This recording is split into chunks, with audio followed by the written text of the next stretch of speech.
जय हिंद। Welcome to Ram academy. Ram academy के पॉलिटी के ऑनलाइन क्लासेज में मैं आप सबका स्वागत करता हूं। आशा करता हूं आप लोग बहुत अच्छे होंगे और अपनी स्टडीज़ कर रहे होंगे। दोस्तों, प्रीवियस वीडियो में हमने देखा था जो न्यायपालिका है, जो सर्वोच्च न्यायालय होता है, उसका भाग 1।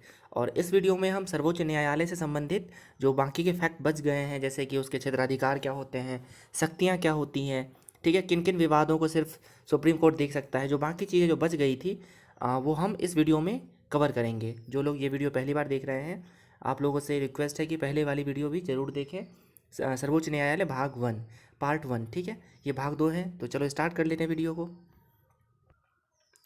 दोस्तों, ये सब हम देख चुके हैं कल के क्लास में। न्यायपालिका देख चुके हैं, ठीक है। सर्वोच्च न्यायालय देखा था, इसका इतिहास वगैरह सब कुछ देख लिया था।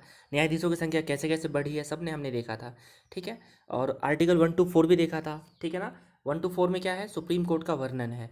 और 214 में क्या है, हाई कोर्ट का वर्णन है। तो ये सब भी चीज़ें हम देख चुके हैं, ठीक है। अभी कितने न्यायाधीश है अपने यहाँ? 33 न्यायाधीश हैं। मैक्सिमम कितने हो सकते हैं? 34 हो सकते हैं, ठीक है। योग्यता हमने देख ली थी, योग्यता हमने देख ली थी सुप्रीम कोर्ट के जो जज बनने के लिए, ठीक है ना। या तो 5 साल जज रहा हो हाई कोर्ट्स में, या 10 साल एडवोकेट रहा हो हाई कोर्ट में, ठीक है ना। जज रहा हो तो 5 साल, और एडवोकेट मतलब वकालत किया हो तो 10 साल हाई कोर्ट में, ठीक है। ये है एलिजिबिलिटी सुप्रीम कोर्ट का, या उच्चतम या सर्वोच्च न्यायालय का जज बनने के लिए। ये सब चीज़ें हमने देखा था। कार्यकाल देखा था 65 वर्ष। रिक्तता हमने देखी थी, ये सब चीज़ें हमने देख लिया था, ठीक है।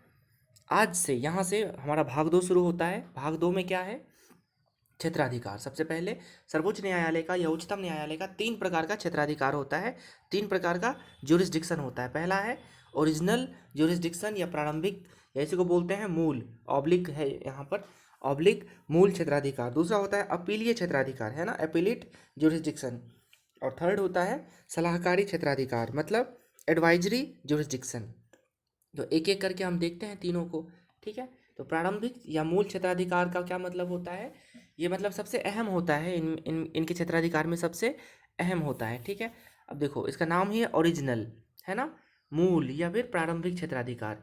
तो ये बहुत ही मतलब इम्पोर्टेंट हो जाता है। क्यों हो जाता है? क्योंकि इसके अंतर्गत ऐसे मामले आते हैं जिसकी सुनवाई करने का अधिकार किसी भी हाई कोर्ट्स या फिर जो सब ऑर्डिनेट्स कोर्ट्स होते हैं उसको नहीं है। जिला न्यायालय, सत्र न्यायालय या उच्च न्यायालय राज्यों के, इनको बिल्कुल भी अधिकार नहीं है। तो मूल क्षेत्राधिकार के तहत वो सभी मामले आते हैं जिसकी ऊपर, जिसकी सुनवाई करने का अधिकार केवल और केवल किसको है? केवल और केवल किसको है? सुप्रीम कोर्ट को है, ठीक है ना, सर्वोच्च न्यायालय को है। तो ऐसे सभी मामले मूल क्षेत्राधिकार के अंतर्गत आएंगे जिनकी सुनवाई केवल और केवल सुप्रीम कोर्ट में ही हो सकती है, बाकी भारत के किसी भी न्यायालय में नहीं हो सकती, ठीक है। अब जब ऐसे मामले आते हैं तो यहाँ पर सुप्रीम कोर्ट क्या करता है? एक संघीय न्यायालय की तरह अपना डिसीजन देता है, ठीक है ना। एक फेडरल कोर्ट की तरह अपना डिसीजन देता है, सब कुछ से परे होकर एक फेडरल कोर्ट की तरह ये अपना निर्णय देता है। तो देख लेते हैं कौन कौन से मामले हैं जिसकी सुनवाई केवल कहाँ हो सकती है? सुप्रीम कोर्ट में। तो पहला है संघ, संघ का मतलब यूनियन, संघ वर्सेस राज्यों के बीच, है ना। कोई ऐसा मुकदमा है जिसमें केंद्र आ गया है, centre and state, centre versus state का कोई मामला हो, ठीक है ना। तो इसकी सुनवाई कौन करेगा? केवल और केवल सुप्रीम कोर्ट, ठीक है। अब दूसरा मामला क्या हो सकता है? सेंटर प्लस स्टेट, मतलब एक तरफ एक पक्षकार कौन है? सेंटर है और स्टेट है, और दूसरा पक्षकार कौन है? स्टेट, ठीक है। तो केंद्र और कोई एक पार्टिकुलर राज्य सरकार को मिलाकर एक पार्टी बनता है, वर्सेस बनाम दूसरा एक अलग से केंद्र सरकार हो, ठीक है। दूसरा कौन सा हो? अलग से एक केंद्र सरकार हो, ठीक है। तो ये भी इसके अंतर्गत आएगा, ठीक है। देखो दोस्तों, क्या होता है, जैसे कि अभी बीजेपी की सरकार है और बहुत सारे राज्यों में मतलब केंद्र में भी बीजेपी है और बहुत सारे राज्यों में भी बीजेपी है, ठीक है। तो किसी पार्टी ने ये कह दिया कि कोई पार्टिकुलर स्टेट और केंद्र, ये दोनों आपस में मिलके कोई एक पार्टिकुलर स्टेट के ऊपर अत्याचार कर रहे हैं, उसका एक्सप्लॉयटेशन कर रहे हैं, जो भी हो, ठीक है। इस तरह का मामला हो तो इसकी सुनवाई करेगा कौन? Supreme court. नंबर 3 देख लो, राज्य वर्सेज राज्य, ठीक है ना। कोई ऐसा मामला हो जिसमें एक राज्य बनाम दूसरा राज्य, इन दोनों के बीच में मामला चल रहा हो, कोई ऐसा डिस्प्यूट हो, तो इसकी भी सुनवाई कौन करेंगे? सुप्रीम कोर्ट करेंगे, ठीक है ना। केंद्र का जो राज्यों का जो हाई कोर्ट है वो नहीं करता, ठीक है। उसके बाद देख लो, दो या दो से अधिक राज्य, एक तरफ क्या है? मोर देन वन स्टेट्स, ठीक है, और दूसरी तरफ भी क्या है? More than one states. ठीक है, तो राज्यों वर्सेज राज्यों, ऐसा कोई मुकदमा हो जिसमें कि तीन चार राज्य एक पक्ष में हो और तीन चार राज्य दूसरे पक्ष में हो, अक्सर नदी विवाद में ऐसा देखा जाता है, तो भी इसकी सुनवाई कौन करेंगे? Supreme court. ठीक है, तो इसको बोलते हैं मूल क्षेत्राधिकार। मूल क्षेत्राधिकार का एक ही मतलब होता है, ऐसे क्षेत्राधिकार, ऐसे मामले जिसकी सुनवाई केवल और केवल सुप्रीम कोर्ट ही कर सकता है। नंबर दो, अपीलीय क्षेत्राधिकार, एपेलेट ज्यूरिसडिक्शन। क्या इसका है मतलब? Appellate jurisdiction. ठीक है, अब देखो इसमें आर्टिकल इंपॉर्टेंट है। आर्टिकल 132 132 के अनुसार देश का सबसे बड़ा अपीलीय न्यायालय क्या है? उच्चतम न्यायालय होगा। ठीक है, अब क्या होता है भारत में कि मान लो कोई व्यक्ति मुकदमा दायर करता है किसी के ऊपर और उसका वर्डिक्ट आता है, उसका फैसला आता है, अगर वो उस फैसले से खुश नहीं है तो उससे ऊपर के कोर्ट में क्या करता है? दलील अपील करता है, अपनी दलीलें वहाँ पर पेश करता है। ठीक है, उस वहाँ भी सेटिस्फाई नहीं है तो और ऊपर, ऐसे करते करते हाईएस्ट कौन सा है? हाईएस्ट जो कोर्ट होता है वो है सुप्रीम कोर्ट। तो ये अंतिम और सबसे बड़ा अपीलीय न्यायालय होता है। अगर सुप्रीम कोर्ट ने किसी भी चीज़ को के ऊपर अपना फैसला दे दिया तो आप उसके खिलाफ कहीं नहीं जा सकते, दोबारा आप सुप्रीम कोर्ट में ही अपील, मतलब जो पीआईएल होता है वो दायर दायर कर सकते हो। तो आप कह सकते हो ये अंतिम क्या है? अपीलीय या सबसे बड़ा अपीलीय न्यायालय होता है कौन? Supreme court. ठीक है, अब दूसरा देखो, ये एक हो गया। नंबर दो, इसे भारत के सभी उच्च न्यायालयों के निर्णय के विरुद्ध अपील सुनने का अधिकार है। ठीक है ना, अब पूरे भारत में, पूरे के पूरे भारत में क्या होता है? मान लो कहीं से भी कोई केस आता है, कहीं से भी कोई केस आ गया, लोग वहाँ के कोर्ट से खुश नहीं है तो सुप्रीम कोर्ट में आ सकते हैं। ठीक है, और सुप्रीम कोर्ट का अधिकार है कि वो उनकी अपील सुने। नंबर तीन देख लो, उच्चतम न्यायालय में तभी अपील की जा सकती है जब मामले में क्या हो? संविधान की व्याख्या और विधि का प्रश्न। संविधान की व्याख्या और विधि का प्रश्न, देखो दोस्तों ये बहुत इंपॉर्टेंट पॉइंट है। अगर क्या है, मान लो अपील का अधिकार है सुप्रीम कोर्ट में सभी लोगों को, तो लोग इसका मिसयूज ना करें। ठीक है ना, पता चला छोटे छोटे मामले को लेके हम सीधे पहुंच रहे हैं सुप्रीम कोर्ट, तो ऐसे में क्या होगा? ऐसे में उनका बर्डन बढ़ जाएगा, सुप्रीम कोर्ट अच्छे से फंक्शन नहीं कर पाएगी। इसलिए ये बिल्कुल कंपलसरी बना दिया गया है कि सिर्फ वही मामले, सिर्फ उन्हीं मामलों पे आप सुप्रीम कोर्ट में अपील कर सकते हो जिसमें क्या हो? जिसमें संविधान की व्याख्या, ठीक है ना, कॉन्स्टिट्यूशन का एक्सप्लानेशन की ज़रूरत हो या फिर विधि का प्रश्न हो। ठीक है, यही दो बातें हैं। अब देखो हमारा जो संविधान है देश का, दुनिया का सबसे लॉन्गेस्ट रिटन कॉन्स्टिट्यूशन है, देश का वर्ल्ड का सबसे लंबा लिखित संविधान है। ठीक है, और बहुत सारे ऐसे क्लाउजेज आपको मिल जाएंगे संविधान में जहाँ पे दो अनुच्छेद या दो प्रावधान एक दूसरे से टकराते रहते हैं। एक में एक बात कही गई है, दूसरे में उसके ऑन द कॉन्ट्ररी बात कही गई है, विपरीत बात कही गई है। ठीक है, तो ऐसे में क्या होता है, कई बार एक्सप्लेनेशन करने की ज़रूरत महसूस होती है, तो संविधान की व्याख्या करने का अंतिम अधिकार है सुप्रीम कोर्ट को। ठीक है, तो वही मामले में अपील किया जा सकता है जिसमें संविधान की व्याख्या का प्रश्न हो। नंबर तीन, सलाहकारी क्षेत्राधिकार, एडवाइजरी जुरिस्डिक्शन। ठीक है, ये कई बार मैं बता चुका हूँ आप लोगों को, जब मैंने राष्ट्रपति पढ़ाया था उस समय भी इसका जिक्र हुआ था, आर्टिकल 143। ठीक है, इसमें क्या होता है कि लोक महत्व के या सार्वजनिक महत्व के या व्यापक महत्व के किसी भी प्रश्न पर, किसी भी मुद्दे पर जो हमारे राष्ट्रपति जी हैं, ठीक है ना, जो हमारे प्रेसिडेंट महोदय हैं, ये सुप्रीम कोर्ट से, उच्चतम न्यायालय से परामर्श मांग सकते हैं। क्या कर सकते हैं? परामर्श मांग सकते हैं, अनुच्छेद 143 के अनुसार, 143 के अनुसार। लेकिन यहाँ पर सुप्रीम कोर्ट बिल्कुल भी बाध्य नहीं है सलाह देने के लिए। मान लो राष्ट्रपति ने सलाह मांगी, सुप्रीम कोर्ट चाहे तो सलाह दे, चाहे तो ना दे। ठीक है, इसके बाद अगर सुप्रीम कोर्ट ने सलाह दे भी दिया तो जो राष्ट्रपति जी हैं ये भी बाध्य नहीं है, चाहे तो माने चाहे तो ना माने। ठीक है, तो कई बार मैंने आपको याद भी करवाया है 143। ठीक है, मतलब प्यार मोहब्बत वाला शब्द है ये। ठीक है, ये तो प्यार मोहब्बत में ही होता है कि कोई माने या ना माने। ठीक है, तो बस यही है, सुप्रीम कोर्ट सवाल सलाह देने के लिए बाध्य नहीं है और प्रेसिडेंट सलाह मानने के लिए बाध्य नहीं है। ठीक है, तो ये इनका क्या है? सलाहकारी क्षेत्राधिकार है, सलाह ले सकते हैं ये।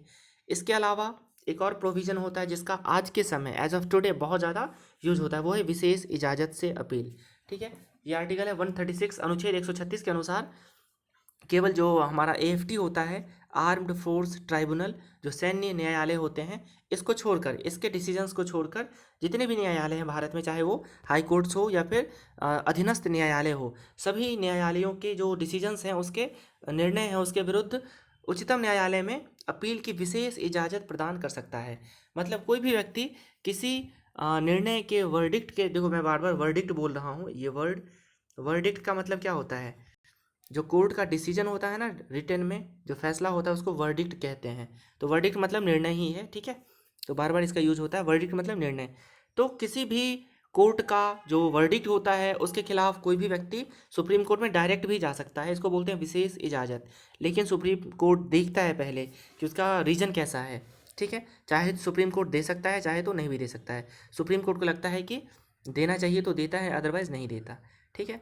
अब देखो रिकॉर्ड अभिलेख न्यायालय अगला जो है ना, सुप्रीम कोर्ट एक अभिलेख न्यायालय भी होता है। अनुच्छेद 129 के अनुसार सुप्रीम कोर्ट एक क्या है, रिकॉर्ड रूम है, एक अभिलेख न्यायालय है, ठीक है। आपके लिए ये अनुच्छेद बहुत महत्वपूर्ण है, कई बार एग्जाम्स में आ चुका है, ठीक है। तो उच्चतम न्यायालय एक अभिलेख न्यायालय होता है, एक कोर्ट ऑफ रिकॉर्ड्स होता है, अभिलेख न्यायालय होता है। अभिलेख न्यायालय का क्या मतलब है? अभिलेख न्यायालय का मतलब है कि इसका जो वर्डिक्ट है, इसके जो डिसीजंस हैं, इसके जो फैसले हैं, इसको एविडेंस के तौर पर, इसको साक्ष्य के तौर पर किसी भी न्यायालय में प्रस्तुत किया जा सके, ठीक है ना। This is why this it is called a court of records, अभिलेख न्यायालय कहा जाता है इसको, ठीक है। अब देखो क्या होता है कि सुप्रीम कोर्ट ने किसी पार्टिकुलर मामले में कोई पार्टिकुलर जजमेंट दिया हुआ है, कोई विशेष वर्डिक्ट दिया हुआ है। सेम केस किसी हाई कोर्ट में आता है या किसी अधीनस्थ न्यायालय में आता है, और यहाँ के जो जजेज हैं इन्होंने फैसला कुछ और ही दे दिया। तो जो मतलब एक्यूज्ड है या जो भी व्यक्ति अफेक्टेड है, वो रेफरेंस दे सकता है, ठीक है ना। वो हवाला दे सकता है सुप्रीम कोर्ट का कि सुप्रीम कोर्ट ने सिमिलर मामले में ये डिसीजन दिया था, आप उल्टा कैसे कर सकते हो, ठीक है। तो मतलब इसके वर्डिक्ट को आप एविडेंस के तौर पे यूज़ कर सकते हैं, इसलिए इसको बोलते हैं अभिलेख न्यायालय, ठीक है ना। साक्ष्य के तौर पे प्रस्तुत कर सकते हैं। इसके अलावा और पावर्स होते हैं सुप्रीम कोर्ट के, है ना, और भी पावर्स होते हैं। अब देखते हैं और कौन कौन से पावर्स होते हैं। इसको हम पढ़ चुके हैं राष्ट्रपति में। जब भी राष्ट्रपति और उपराष्ट्रपति एवं है राष्ट्रपति एवं उपराष्ट्रपति का निर्वाचन संबंधी जो अगर कोई विवाद होता है तो उसकी सुनवाई होगी केवल और केवल सुप्रीम कोर्ट में, बाकी कहीं भी नहीं हो सकता। इसके अलावा जो यूपीएससी होता है, यूपीएससी के जो अध्यक्ष होते हैं और जो सदस्य होते हैं, उसके ऊपर कोई एलिगेशन लगाता है, कोई उनके ऊपर आरोप लगता है, तो उनके व्यवहारों की जांच कौन करते हैं? सुप्रीम कोर्ट, ठीक है। और सुप्रीम कोर्ट ने जांच किया और जो भी उनकी फाइंडिंग्स है, जो भी उनको मिला, और जो उसको जांचने के बाद राष्ट्रपति को जैसा सलाह देंगे, राष्ट्रपति उसकी सिफारिश मानने के लिए बाध्य है, ठीक है।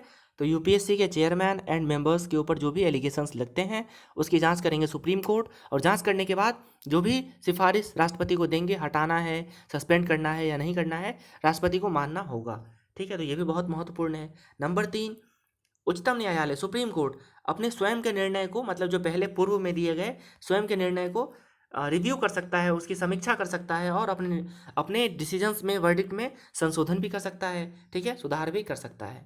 तो ये भी अधिकार इनके पास। उसके बाद उच्चतम न्यायालय देश का सबसे बड़ा, सबसे हाईएस्ट, सबसे टॉप ऑर्डर का न्यायालय होने के नाते अपने नीचे वाले मतलब हाई कोर्ट्स और जो सबऑर्डिनेट कोर्ट्स होते हैं, अधीनस्थ न्यायालय होते हैं, वहाँ के किसी पार्टिकुलर मामले को अपने पास मंगवा सकता है और उसका निपटारा भी कर सकता है, ठीक है। उसके अलावा उच्चतम न्यायालय संविधान का अंतिम व्याख्या करता है, ठीक है ना। यहाँ पे कर्ता, आप लोग नोट बनाते समय ये वाला कर्ता लिखना, अंतिम व्याख्या करता है, ठीक है ना, अंतिम व्याख्या करता है, ठीक है। मतलब लास्ट एक्सप्लेन करने वाला कौन है? सुप्रीम कोर्ट है ये। उसके बाद सर्वोच्च न्यायालय देश के सभी न्यायालयों पर न्यायिक अधिरक्षण की शक्ति रखता है, मतलब ये गवर्न भी करते हैं। ये क्या करते हैं? गवर्न भी करते हैं।